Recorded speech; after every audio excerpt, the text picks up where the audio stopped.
Pulse వార్తలకు స్వాగతం. ఈ రోజు వార్తల్లోని ముఖ్యాంశాలు. అయోధ్యలో మసీదు నిర్మాణానికి కేటాయించిన స్థలంపై కోర్టుకెక్కిన అక్కా చెల్లెళ్ళు.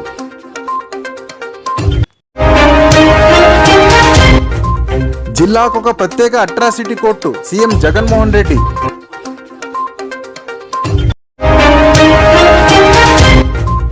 గ్యాస్ సబ్సిడీకి మంగళం. వంట గ్యాస్కు గత మే నెల నుంచి నయా పైసా ఇవ్వని కేంద్రం.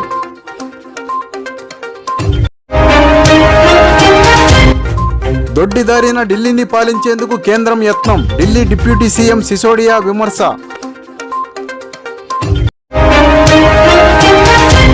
భారత రైతుల పోరుపై చర్చించాలా వద్దా? మీమాంసలో బ్రిటన్ పార్లమెంట్.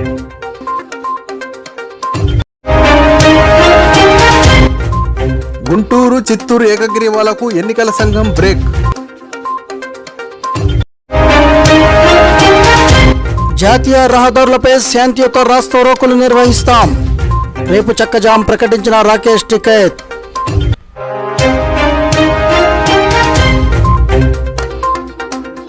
రైతుల ఆందోళన ప్రాంతాల్లో ఇంటర్నెట్ నిలిపివేత, పోలీసుల వేధింపులు కారణంగా ఇంకా సాగు చట్టాలకు వ్యతిరేకంగా రేపు శనివారం జాతీయ రహదారులపై శాంతియుత రాస్తా రోకోలు నిర్వహిస్తున్నట్లు రైతు సంఘాల నేత రాకేష్ టికెట్ తెలిపారు. ఆందోళన ప్రాంతానికి రాలేని రైతులు తమ తమ ప్రాంతాల్లోని హైవేలపై శాంతియుత రాస్తా రోకోలు నిర్వహించాలని పిలుపునిచ్చారు. ఢిల్లీ లోపల ఎలాంటి రాస్తా రోకో ఉండబోదని రాకేష్ టికెట్ ఈ సందర్భంగా స్పష్టం చేశారు. ఇదిలా ఉండగా ఢిల్లీ పోలీస్ సమాచార శాఖ అధికారి చిన్మయ్ బస్వాల్ మాట్లాడుతూ రాస్తా రోకో సందర్భంగా జనవరి 26 లాంటి హింస పునరావృతం కాకుండా నిరసనకారులు ఢిల్లీలోకి ప్రవేశించకుండా ఢిల్లీ సరిహద్దుల్లో పటిష్టమైన భద్రత ఏర్పాటు చేశామని అన్నారు.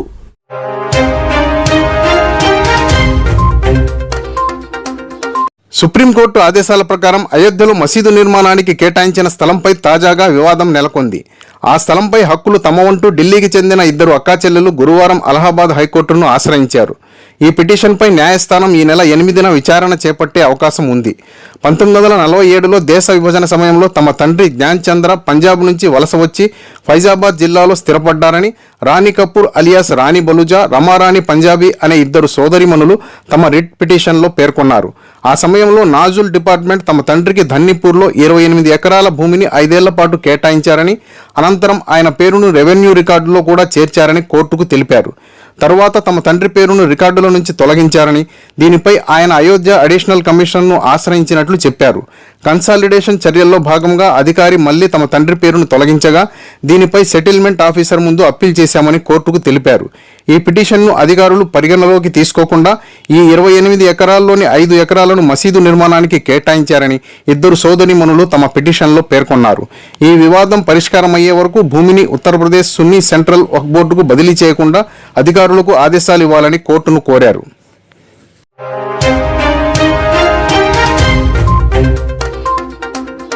ఎస్సీ ఎస్టీ అట్రాసిటీ చట్టం కింద నమోదైన కేసుల్లో బాధితులకు సత్వర న్యాయం అందించడానికి ప్రతి జిల్లాలో ప్రత్యేక కోర్టు ఏర్పాటు చేయనున్నట్లు మంత్రులు విశ్వరూప్, మేకతోటి సుచరిత, ఆదిమూలపు సురేష్ ప్రకటించారు. ఎస్సీ ఎస్టీ సామాజిక వర్గాల వారిలో ఆత్మస్థైర్యం పెంపొందించేలా జిల్లా కలెక్టర్లు, ఎస్పీలు వారానికి ఒకరోజు వారి కాలనీలో పర్యటించాలని సీఎం జగన్ ఆదేశించారని చెప్పారు. గురువారం అమరావతి సచివాలయంలో సీఎం జగన్ అధ్యక్షతన రాష్ట్ర స్థాయి high power SC ST vigilance monitoring committee భేటీ అయ్యింది. ఈ సమావేశం వివరాలను మంత్రులు మీడియాకు వివరించారు. ఎస్సీ ఎస్టీ అట్రాసిటీ పెండింగ్ కేసులను సీఎం సమీక్షించారు. కమిటీ సమావేశాలు నిర్వహించకుండా గత ప్రభుత్వం నిర్లక్ష్యం చేసింది. ఇకపై రాష్ట్ర స్థాయిలో 6 నెలలకు ఒకసారి, జిల్లా స్థాయిలో ప్రతి 3 నెలలకు ఒకసారి కమిటీ సమావేశాలను జరపాలని సీఎం ఆదేశించారు. హత్యకు గురైన అట్రాసిటీ కేసుల్లో నిందితుల్లో పోలీసులున్నా చట్ట ప్రకారం సస్పెండ్ చేసి అరెస్టు చేస్తాం. ఎస్సీ ఎస్టీల అత్యాచార కేసుల్లో బాధితులకు సీఎం రిలీఫ్ ఫండ్ నుంచి 10 లక్షల రూపాయలు సహాయం, 3 ఎకరాలు పొలం, 2.5 సెంట్ల స్థలం, ప్రభుత్వ ఉద్యోగం అందిస్తాం. తూర్పుగోదావరి జిల్లాలో మాదిరిగా ఇతర జిల్లాల్లోనూ బాధితులకు ఉద్యోగాలు అందేలా చర్యలు తీసుకుంటాం అని వివరించారు. అట్రాసిటీ కేసుల దర్యాప్తును 50 రోజుల్లో పూర్తి చేస్తున్నామని హోంమంత్రి సుచరిత చెప్పారు. ఈ కేసుల సత్వర విచారణ కోసం అదనంగా పబ్లిక్ ప్రాసిక్యూటర్లను నియమించాలని సీఎం ఆదేశించారని ఆమె తెలిపారు. అట్రాసిటీ కేసులపై అవగాహన కోసం ప్రత్యేక బుక్లెట్ను ప్రతి కానిస్టేబుల్కు ఇస్తున్నామన్నారు. అత్యాచారం కేసుల్లో బాధితులకు వెంటనే ఉద్యోగాలు కల్పించాలని సీఎం ఆదేశించినట్లు మంత్రి సురేష్ తెలిపారు.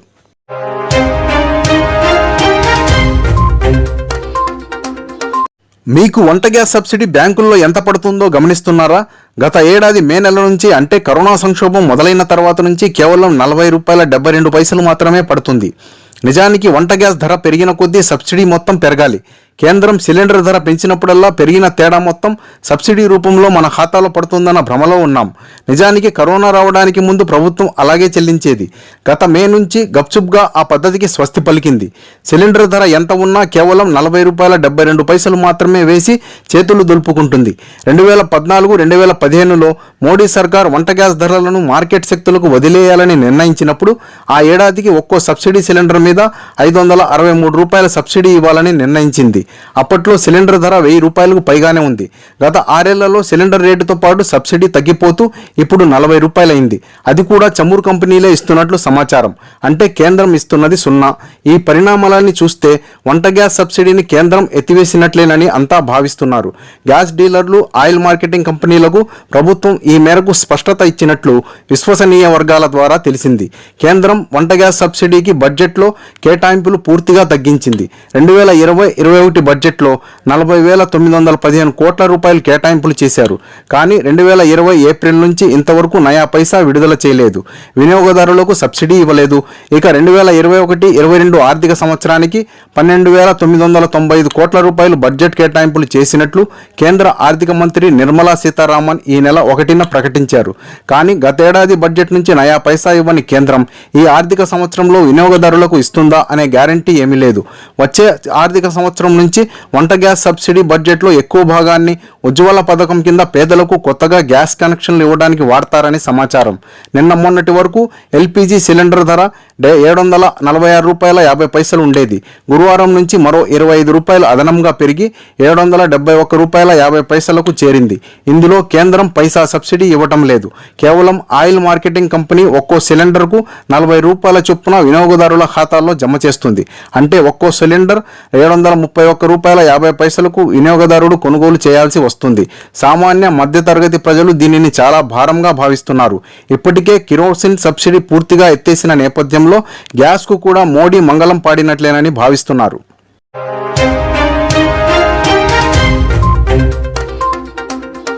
దేశ రాజధాని ఢిల్లీని పాలించేందుకు కేంద్ర ప్రభుత్వం అక్రమ మార్గంలో ప్రయత్నిస్తుందని ఢిల్లీ డిప్యూటీ సీఎం ఆప్ నేత మనీష్ సిసోడియా ఆరోపించారు. ఇందులో భాగంగా ఢిల్లీ లెఫ్టినెంట్ గవర్నర్కు మరిన్ని అధికారాలు ఇస్తూ ఒక ప్రతిపాదనను కేంద్ర మంత్రివర్గం ఆమోదించిందని ఆయన అన్నారు. Government of NCT of Delhi చట్టానికి పలు సవరణలను మంత్రివర్గం బుధవారం ఆమోదించిందన్న వార్తలపై ఆయన గురువారం మీడియా సమావేశంలో మాట్లాడుతూ కేంద్రం వేస్తున్న అడుగు పూర్తిగా ప్రజాస్వామ్యానికి, రాజ్యాంగానికి, ఢిల్లీ ప్రజలకు వ్యతిరేకమని పేర్కొన్నారు. ఢిల్లీలో ఎన్నికైన ప్రభుత్వం నుంచి అధికారాలను దొంగిలించి వాటిని లెఫ్టినెంట్ గవర్నర్కు ఇచ్చేందుకు కేంద్ర కేబినెట్ ఒక చట్టాన్ని ఆమోదించింది. సొంత నిర్ణయాలు తీసుకునేందుకు ఢిల్లీ ప్రభుత్వానికి అధికారం లేకుండా ఉంది. 3 వరుస ఎన్నికల్లో ఢిల్లీ ప్రజలు వారిని ఎన్నుకోకపోవడంతో ఇప్పుడు బ్యాక్ డోర్ ద్వారా పాలించాలని చూస్తుంది అని సిసోడియా అన్నారు.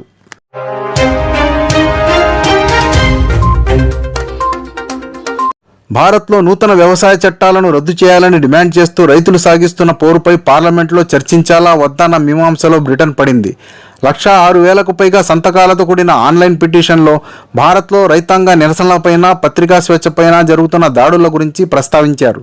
ఈ పిటిషన్పై పార్లమెంట్ ఆవరణలోని వెస్ట్ మినిస్టర్ హాల్లో చర్చ జరపాలని బ్రిటిష్ పార్లమెంటుకు చెందిన పిటిషన్స్ కమిటీ యోచిస్తున్నట్లు సంబంధిత వర్గాలు తెలియజేశాయి. లండన్ కన్జర్వేటివ్ పార్టీ పార్లమెంట్ సభ్యునిగా ప్రధాని బోరిస్ జాన్సన్ సంతకం కూడా దీనిపై ఉందని చెబుతుండగా డౌనింగ్ స్ట్రీట్ దీనిని తోసిపుచ్చింది. దీంతో పార్లమెంటు మీమాంసలో పడింది.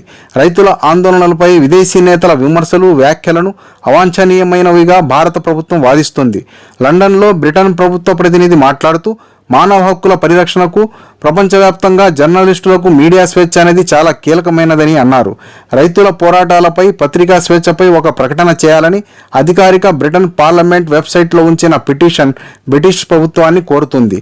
ఆన్లైన్ పిటిషన్పై సంతకాలు 10,000 దాటితే ప్రభుత్వం అధికారికంగా ప్రకటన చేయాల్సి ఉంటుంది. 1,00,000 సంతకాలు దాటితే దానిపై చర్చ జరిపే విషయాన్ని పరిశీలించాల్సి ఉంటుంది.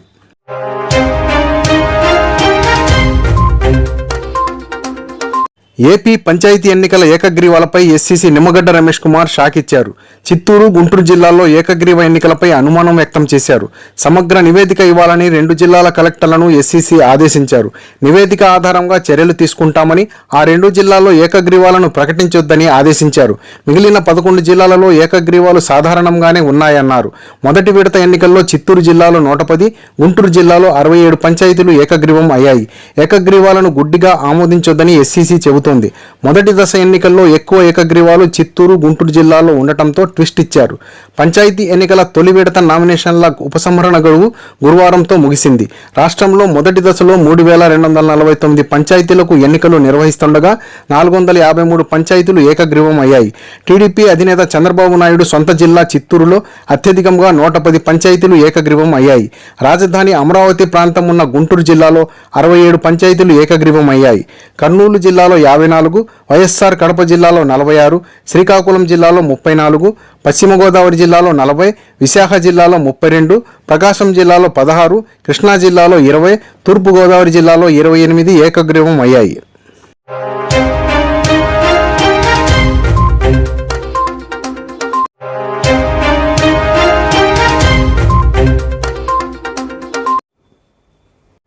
వార్తలు ఇంతటితో సమాప్తం. చూస్తూనే ఉండండి పీపుల్స్ పల్స్. సామాన్య ప్రజల గుండె సవ్వడి, ప్రజానాడి. చూస్తూ ఉండండి పీపుల్స్ పల్స్.